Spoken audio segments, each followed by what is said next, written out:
মুর্শিদকে না পাইলে কি আর রাসূল পাবি? ঠিক কি না বলেন? আল বালায়াতু জিল্লুন নবুয়া, কারণ কি নবুয়তটা হলো বেলায়েতের ছায়া। কারণ কি বেলায়েতের ভিতরে নবুয়তের কাজ হচ্ছে, লেকিন নবুয়তের নবী বন্ধ। আমার নবীর পর আর কোন নবী হবে না। ডান হাত তুলে বলুন ঠিক কিনা।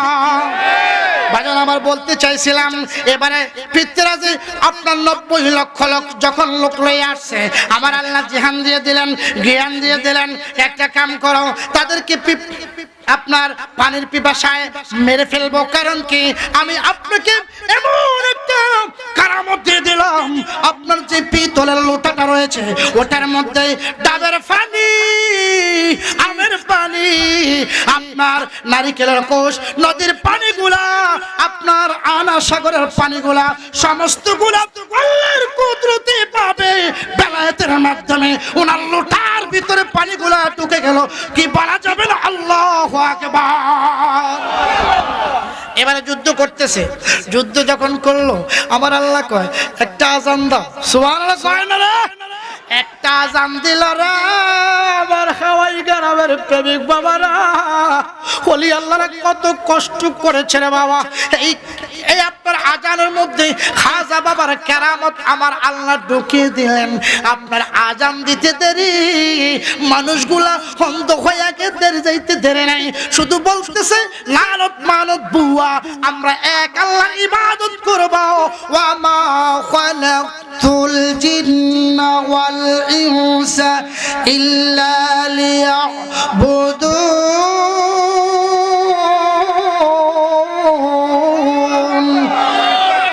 যখন বললাম আমরা মাছ পূজা, আমরা তাদেরকে মূর্তি করার পূজা করব না। কারণ কি আমরা জানি গো যে আল্লাহকে পূজা করতে হয় না, আল্লাহকে প্রেম ভালোবাসা দিয়ে আল্লাহ দেখা যায় না। আল্লাহ কারণ নয়, আমার আল্লাহ এক, আমরা এক আল্লাহর উপাসনা করব, দয়াল নবীর প্রশংসা করব। জোরে কি বলা যাবে না? আল্লাহু আকবার। এই জন্য আমার হুজুর ওলিল্লাহ হুজুর আশিক হুজুর বলতো, তোমায় কেমনে পাবো বলো না ইয়া রাসূলুল্লাহ, তোমায় কেমনে পাবো বলো না ইয়া রাসূলুল্লাহ, দেখিতে কতদিন বাকি বলো না ইয়া রাসূলুল্লাহ, তোমায় কেমনে পাবো বলো না ইয়া রাসূলুল্লাহ, দেখিতে কতদিন বাকি বলো না ইয়া রাসূলুল্লাহ। ঠিক কি না বলেন?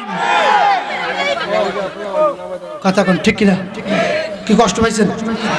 এই জন্য হুজুর অসংখ্য, আমি হুজুরের গজলের ভক্ত, হুজুরের ওয়াজের ভক্ত, হয়তো হুজুরের সাথে সব সময় এক স্টেজে দেখা হয় না। কারণ কি আমার বাবারা হুজুর আমাদেরকে চেনে, জালালি সাহেবদেরকে চেনে। কথা বলুন ঠিক কিনা? আল্লাহ কই জিবরাইল শোনো না, আসমান সাজাও, জমিন সাজাও, আসমান সাজাও, জমিন সাজাও, বেহেশত বাগান, ইমানদারগণ জুলুস করো না। বলেন ঈদ মিলাদুন নবীর মাহফিল প্রথম করলেন রব্বানা, ইমানদারগণ বলেন ইমানদারগণ। হুজুরের একটা আমি প্রথমে ওয়াজের প্রথমে বলছিলাম হুজুর একটা গজল লেখা আসছে, আর হুজুর যায় কিনা আমার মদিনার নবীর মহাব্বতে হুজুর অসুস্থ ছিল মধ্যকান দিয়া, অনেক দোয়া করেছে, নাম্বারটা পাই নাই, যার কারণে কথা বলতে পারি নাই। কত সুন্দর আশিক রাসূল রে বাবা। মরণ চেহারা মুবারক দেখিয়া, বলেন মরণ চেহারা মুবারক দেখিয়া, আকা কাছে বসে কালেমাটা পড়িয়ে দিও। সবাই বলতে হবে, যেহেতু হুজুর আসছে এটা বলার দরকার। কথা বলেন ঠিক কিনা বলেন? বলবেন যে আমি বানিয়ে বলতেছি না, হুজুরের লেখা প্রশংসা করতে হবে, কথা বলেন ঠিক কিনা বলেন, সম্মান করতে হবে, এটাই হচ্ছেন সুন্নিদের বৈশিষ্ট্য, কথা বলেন ঠিক কিনা। The Islam is the complete code of life, ইসলাম হলো পরিপূর্ণ জীবন ব্যবস্থা। ইসলামের মধ্যে মানবতা রয়েছে, আদব রয়েছে, আজিজি রয়েছে, ইন্তেজামি রয়েছে, যার কারণে হুজুরকে আল্লাহ পাক উচ্চ মাকাম দান করেছে। হুজুরকে আল্লাহ পাক আরো দিতেছে, তুমি হিংসায় চলবা, হুজুর আস্তে আস্তে উঠতে থাকবে, কথা বলেন ঠিক কিনা।